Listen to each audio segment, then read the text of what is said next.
Isinisiwalat ni Florante ang kanyang pagkakakilanlan sa sundalong Muslim na si Aladdin. Pinakilala niya ang kanyang sarili bilang anak ni Duke Brasius at Prinsesa Floresca mula sa Albania. Binibigyang puri niya ang tapang at kabutihan, at itinatampok ang walang katulad na pagmamahal at mga aral mula sa kanyang ama.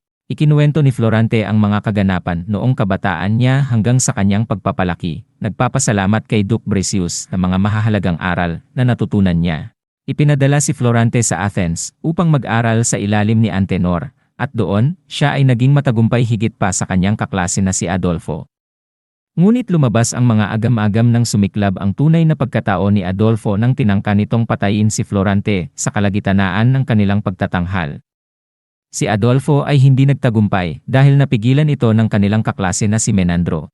Nakatanggap ng liham si Florante tungkol sa kamatayan ng kanyang ina, bumalik siya sa kanyang bayan, nalulungkot sa pagpanaw ni Prinsesa Floresca.